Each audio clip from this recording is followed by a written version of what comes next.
A momentous decision by the government last week, appointing Australia's first female Reserve Bank governor. Michele Bullock, the Deputy Governor who has been at the bank for 38 years, will replace Philip Lowe from September. After close to 4 decades of service to the RBA, most recently as the Deputy Governor, Ms Bullock is eminently qualified to lead this national institution. Michele Bullock's appointment represents the best possible combination of experience and expertise and a fresh leadership perspective. Lowe has had 7 years in the job of Governor, and his fate was pretty much sealed by a prediction he made in 2021 that interest rates would not rise again, most likely until 2024, after which the bank had to hike rates 12 times. The PM indicated this was Mr Lowe's fatal error at a Sky News event last month. Why did the budget predict the cash rate to stay at 3.85%? I mean, it's wrong a month later.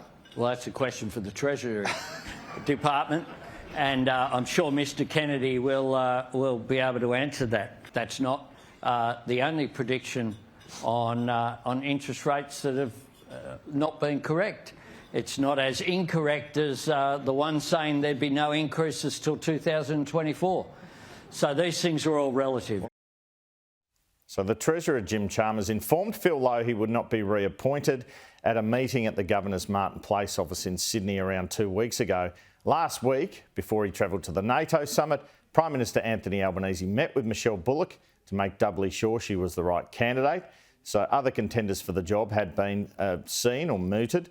As Treasury boss Stephen Kennedy and Finance Department boss Jenny Wilkinson, the Treasurer wanted to appoint a woman. In Michele Bullock, he saw a candidate of very high IQ, obvious leadership qualities, a straight talker who had taken a very constructive approach to the Reserve Bank review recommendations. And as to the argument that this is more of the same, this appointment, in terms of Philip Lowe having been at the Reserve Bank for 43 years and Michele Bullock 38, the government insists it was never about trashing the bank altogether. Yes, there will be reform of the bank, but Ms Bullock's experience is welcomed. From the Liberals' point of view, they believe Jenny Wilkinson was the government's original frontrunner for the position. A few days prior to the appointment, the opposition said the government should not appoint one of its senior public servants. The PM and Treasurer said on Friday the opposition had nothing to do with the appointment decision.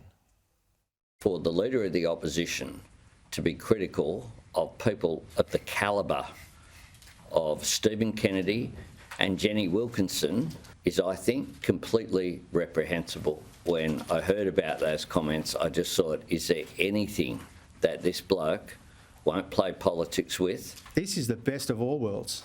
We get Michele Bullock at the Reserve Bank, and we get Stephen Kennedy at the Treasury, and we get Jenny Wilkinson at Finance. We've got those three in the key positions, and that's a really good outcome.